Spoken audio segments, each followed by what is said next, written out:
Bismillahirrahmanirrahim. Assalamualaikum warahmatullahi wabarakatuh. Alhamdulillahirrabbilalamin. Wassalatu wassalamu ala asyrafil anbiya'i wal mursalin Sayyidina maulana Muhammad wa ala alihi wa sahbihi ajma'in. Qala subhanaka la ilma lana illa ma'alamtana innaka antal alimul hakim. Wa la hawla wa la quwwata illa billahil aliyyil azim.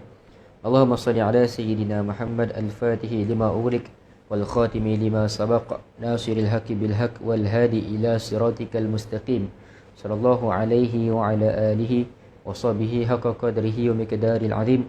Bismillahirrabbilazim wa rasulil karim wal malaikatil muqarrabin. Wassalatu wassalamu alayka ya sayyidi ya Rasulullah, khudh bi yadi qallat hilati adrikni la ilaha illallah wahdahu la syarika lah, lahul mulku wa lahul hamdu wa huwa ala kulli syai'in qadir. Ma ba'd. Alhamdulillah, bersyukur kita kepada Allah Subhanahu wa taala kerana masih lagi diberikan kepada kita peluang untuk hidup di atas muka dunia Allah ini, untuk menjadi seorang khalifah, untuk menjadi orang yang melakukan ibadah kepada Allah Subhanahu wa taala. Dan insya-Allah pada tengah hari ini saya akan kongsikanlah kepada semua sekali, pada sahabat-sahabat, tentang hadis daripada kitab Syama'il Muhammadiyah yang disusun hadis oleh Imam At-Tirmizi rahimahullah ta'ala. Dan hari ini kita masuk pada bab pertama lagi, masih lagi bab pertama, pada hadis yang kelima. Pada hadis yang kelima tentang kesempurnaan mental dan fizikal Nabi SAW. Qala mu'alifu rahimahullah ta'ala wa nafa'ana bihi wa ulumihi wa barakatihi fid daraini amin.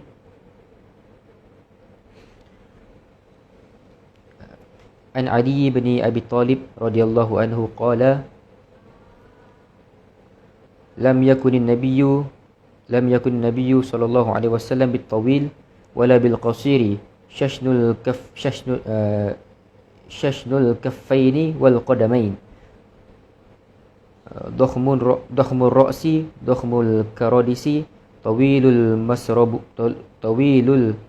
masrubah idza masya takaffuan ka'annama yanhattu min sababin lam ara qablahu wala ba'dahu mithlahu sallallahu alaihi wasallam.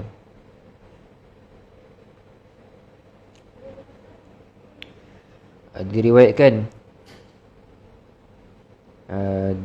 daripada Ali bin Abi Talib karamallahu wajhah radhiyallahu anhu.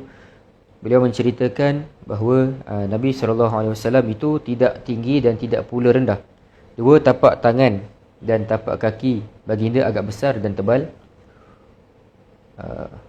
Ukuran kepala baginda dan begitu juga sendi-sendi tulangnya adalah besar. Bulu halus di dadanya memanjang, yakni baginda memiliki barisan bulu-bulu halus yang memanjang dari dada ke pusat. Apabila berjalan, baginda condong ke depan seolah-olah turun ke tempat yang curam.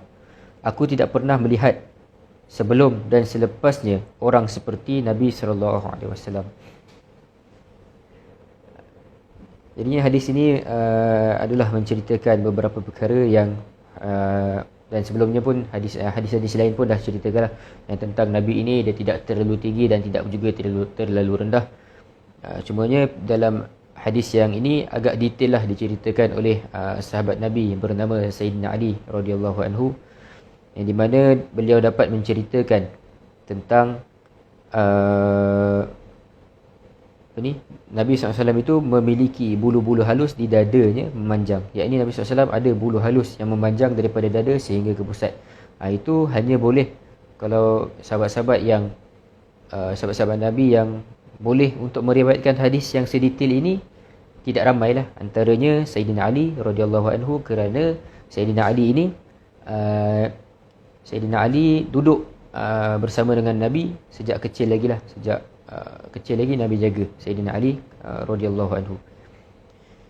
Hadis ini dan hadis yang berikutnya disampaikan oleh Sayyidina Ali radhiyallahu anhu, iaitu sahabat yang paling dekat dengan Nabi sallallahu alaihi wasallam, iaitu beliau tinggal bersama Nabi sejak kecil hingga dewasa, kemudian berkahwin pula dengan anak kesayangan Nabi, iaitu Sayyidah Fatimah radhiyallahu anha. Oleh demikian, apa yang diceritakan oleh Sayyidina Ali ini adalah benar-benar terperinci dan seharusnya diberi perhatian oleh orang yang berminat mengetahui sifat fizikal Nabi SAW. Macam saya cakapkan tadi lah, ini tafsiran yang diletakkan di dalam kitab ni lah, kitab yang disusun oleh guru kami Al-Fadil Ustaz Ahmad Adnan Fazil. Jadinya itulah, Sayyidina Ali ini merupakan sahabat Nabi SAW yang dijaga oleh Nabi, duduk tinggal bersama Nabi sejak kecil. Sebab itulah beliau mampu untuk meriwayatkan hadis berkenaan dengan fizikal Nabi dengan sangat detail lah. Hadis di atas menceritakan tentang ketinggian Nabi SAW, keadaan tapak tangan dan kaki, ukuran kepala dan sendi-sendi tubuh baginda Nabi SAW. Tadi ada ceritakan tentang ketinggian Nabi, ada yang ceritakan juga Sayyidina Ali sebutkan tentang keadaan tapak dan kaki Nabi. Lepas tu ukuran kepala dan juga sendi-sendi tubuh baginda Rasulullah SAW. Kemudian ni dalam hadis di atas ini, hadis yang kita bacakan tadi lah, dinyatakan bahawa tapak tangan Nabi SAW adalah kasar. Dalam ni disebut kasar. Namun ada hadis yang lain yang menyatakan bahawa tapak tangan baginda Nabi SAW itu adalah lembut. Dia agak kontra, tapi dia sebenarnya tak kontra pun. Dan lebih lembut daripada sutera, iaitu daripada hadis Sayyidina Anas radhiyallahu anhu. Nanti hadis yang ke-325 dalam kitab yang sama jugalah. Jadinya bagaimana untuk kita memahami dua riwayat yang berbeza ini? Kena ikutlah pandangan yang disebut oleh ulama. Bagi menyelaraskan antara dua kenyataan ini, satu yang mengatakan tapak tangan Nabi SAW kasar, satu mengatakan tapak tangan Nabi SAW adalah lembut. Jadinya ada ulama membuat kesimpulan bahawa tapak tangan baginda akan menjadi kasar pada ketika selepas jihad atau selepas baginda bekerja membantu isteri. Lepas daripada berjihad lah, pergi berperang, tangan Nabi kasar. Ataupun selepas membantu isteri buat kerja-kerja rumah, tangan baginda Nabi kasar. Namun dalam keadaan biasa, dalam keadaan tak buat apa-apa lah, dalam keadaan tidak melakukan apa-apa kerja dan sebagainya, tapak tangan baginda kembali kepada asal, iaitu lembut. Itulah bagaimana ulama memahamkan kita tentang dua riwayat hadis yang berbeza. Jadinya tidak kontra lah. Sebab apa? Sebab kasar disebabkan pergi berjihad, ataupun membantu isteri pergi untuk buat kerja-kerja rumah lah. Kemudian dia menjadi lembut dalam keadaan tak buat apa-apa, santai. Macam tu. Ada ulama yang mentafsirkan perkataan syahnu. Syahnu, tadi ada perkataan syahnu kat sini. Syashnul kaffain wal qadamain. Ada ulama yang mentafsirkan perkataan syashnu dalam hadis di atas dengan makna besar dan berisi, bukan bermaksud kasar dan tebal. Ada ulama yang berbeza pendapat juga. Ada yang mengatakan maksud perkataan syashnu dalam hadis di atas ini menunjukkan makna besar dan berisi, bukan bermaksud kasar dan tebal. Jadinya apa pengajaran daripada hadis yang kita bacakan? Tadi dah hadis yang kelima ni daripada kitab Syama'il Muhammadiyah. Yang pertamanya dapat kita lihat daripada kata-kata Sayyidina Ali radhiyallahu anhu bahawa ukuran kepala baginda dan begitu juga sendi-sendi tulangnya adalah besar. Kita dapat mengetahui kesempurnaan mental dan fizikal Nabi SAW. Ukuran kepala yang besar itu menunjukkan keadaan otak baginda yang besar, iaitu menggambarkan kekuatan akal baginda SAW.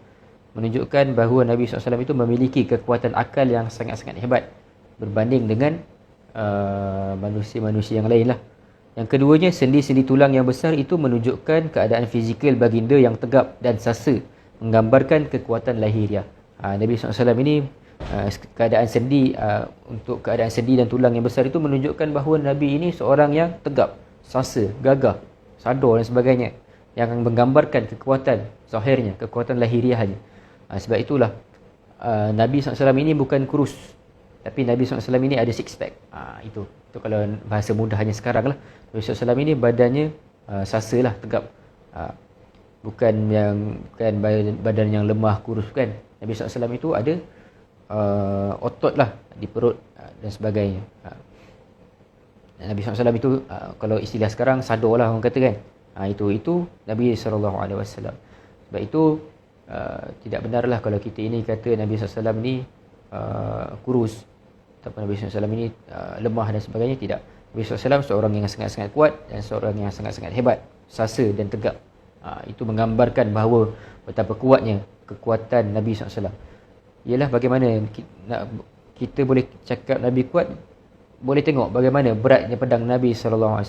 Berat pedang Nabi tu dah berapa ratus kilo dah, berat pedang Nabi SAW. Tapi Nabi boleh angkat. Itu menunjukkan Nabi SAW sangat tegap, sangat kuat lah, sasa. Itu. Jadinya itulah hadis yang nak menunjukkan ataupun menceritakan kepada kita tentang kesempurnaan mental. Mental ni, inilah otak Nabi SAW. Akal Nabi itu sangat-sangat kuat dan menunjukkan kekuatan fizikal juga. Fizikal Nabi SAW yang tubuhnya itu tegap dan sasa. Bukannya kurus kering, bukannya lemah, kan. Nabi SAW seorang yang tegap, seorang yang sasa, seorang yang sadaq. Jadinya itulah yang boleh saya kongsikan untuk pada tengah hari ini. InsyaAllah kita bertemulah esok. Tengok dulu pukul berapa saya boleh buat. Kalau boleh saya buat pukul 12. Tapi sebenarnya esok saya ada jemputan pula kat rumah. Ada jemputan. Mungkin lewat sikit lah. Mungkin lepas zuhur. Macam tu lah insyaAllah. Wallahu subhanahu wa ta'ala a'lam. InsyaAllah kita bertemu pada hari-hari yang berikutnya. Assalamualaikum warahmatullahi wabarakatuh.